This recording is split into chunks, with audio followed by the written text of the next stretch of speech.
The year is 476. The Western Roman Empire is a fading dream. Its great heart, which once beat with the strength of legions and the wisdom of law, now flutters weakly. The long roads, once safe under the watchful eyes of soldiers, are now filled with danger. Barbarian tribes, once held back at the frontiers, now roam freely through the provinces. They are not just at the gates anymore. They are inside the house. The fields lie fallow, for the farmers have fled. The aqueducts that carried life-giving water to the cities are crumbling, their stone arches broken like old bones. The empire is bleeding, and there is no one left with the skill or the will to stop the flow.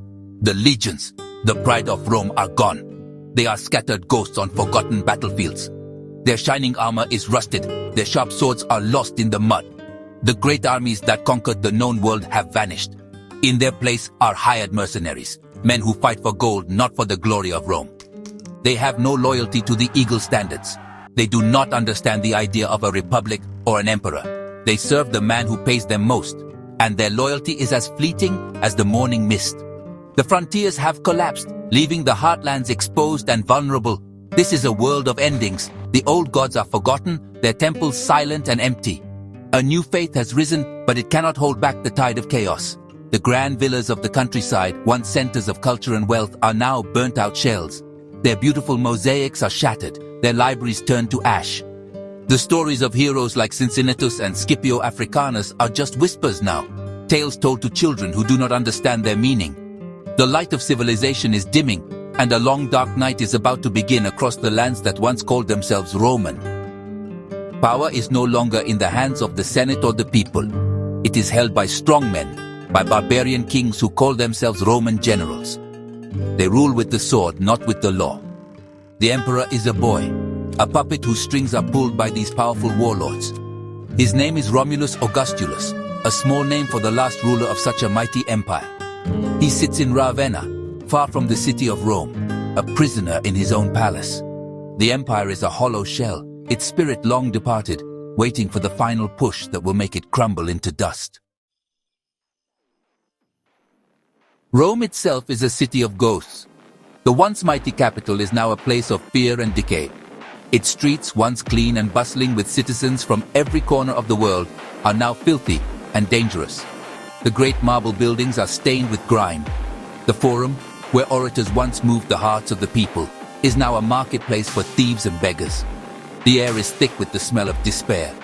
People huddle in their homes, afraid of the darkness. They whisper rumors of armies marching, of new invasions, of the end of the world. There is no confidence left, only a deep gnawing anxiety. The Senate still meets, but it is a pathetic shadow of its former self. The senators are old men, dressed in fine togas that cannot hide their fear. They talk of tradition and honor, but their words are empty. They have no armies to command, no gold to spend. They are powerless figures in a play that is reaching its tragic end. They debate meaningless points of law, while the world outside their chamber burns. They are relics of a bygone age, unable to comprehend the new brutal reality that has consumed their world. Their authority is gone, and everyone knows it. In the alleys and side streets, gangs of desperate men roam freely. They prey on the weak, stealing what little food or money they can find. The city watch is useless, either too scared or too corrupt to enforce order. People do not walk alone after sunset. The nights are filled with shouts and screams, sounds that go unanswered. The great Colosseum stands silent, its days of games and spectacle long over. Now, it is just a massive, empty stone bowl, a monument to a glory that feels like a distant legend, a story from another lifetime. The common people suffer the most. Bread is scarce and work is even scarcer. Families who once lived with pride and dignity are now reduced to begging. They look at the grand statues of emperors and generals, and they feel a profound sense of loss. They remember the stories their grandfathers told, stories of a strong and eternal Rome. Now, they see only weakness and decay. They see the end of their world approaching, and they feel a deep cold fear in their hearts. The city is a tomb, and they are the living dead trapped within it. Through this dying world walks an old man. His name is Marcus Valerian. He is a soldier, though his legion is long gone. He is the last survivor of Legio IX Hispana, the 9th Legion, which vanished in the mists of northern Britain centuries ago. Marcus is not from that lost time, but from a later 9th, a legion reconstituted and then shattered in the final wars on the Rhine. He carries the weight of all its battles, all its defeats, on his stooped shoulders. His face is a map of hardship etched with the lines of sun, wind, and sorrow. His eyes have seen too much glory turn to ash. Marcus's journey has been long and hard. He has walked from the cold forests of Gaul, through lands now ruled by Franks and Goths. He has slept in ruined forts and begged for food in hostile villages. He is driven by a single sacred purpose. He carries with him the legion's eagle. It is not the proud golden standard of old. This eagle is broken. One of its wings is snapped, and its body is scarred by fire and battle. It is a symbol of his legion, but it is also a symbol of Rome itself, once mighty, now broken and defeated, but still carried with honor. He remembers a different Rome. He remembers the stories of his youth, of a powerful empire that brought law and peace to the world. He enlisted as a young boy, full of pride and dreams of glory. He served on the frontier, feeling the strength of the Roman wall at his back. He stood shoulder to shoulder with his brothers in the shield wall, their discipline and unbreakable force. He saw the eagle gleam in the sun, a promise of victory and civilization. Now those memories are like ghosts that haunt his waking hours, a cruel reminder of all that has been lost. As he approaches the city of Rome, his heart is a mix of emotions. There is dread for what he will find, but there is also a deep sense of duty. He is the last man of the ninth. It is his duty to bring their eagle home.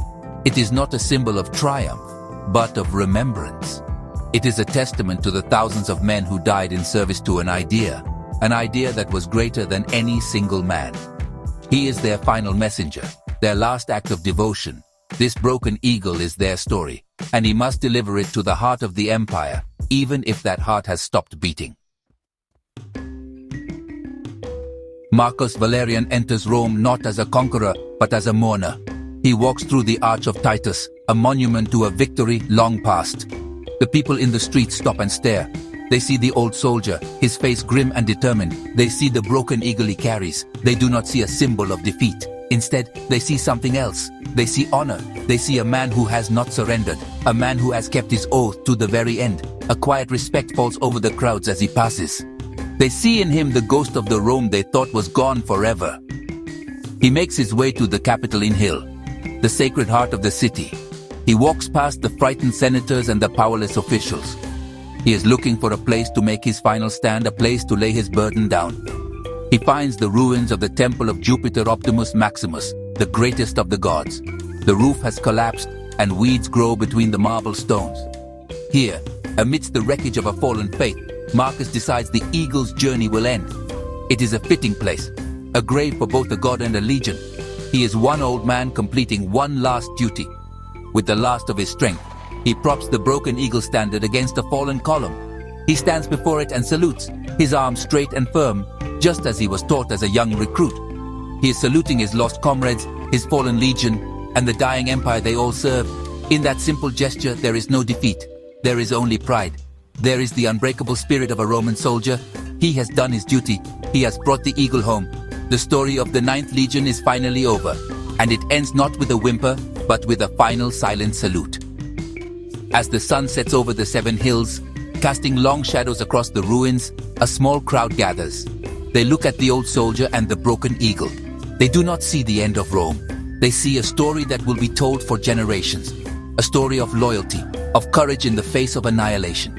Marcus Valerian and his broken eagle become a new legend for a city that has lost everything else. It is a symbol that even when empires fall and cities crumble, the honor of a single good soldier can shine like a star in the darkness, a promise that something of Rome will endure.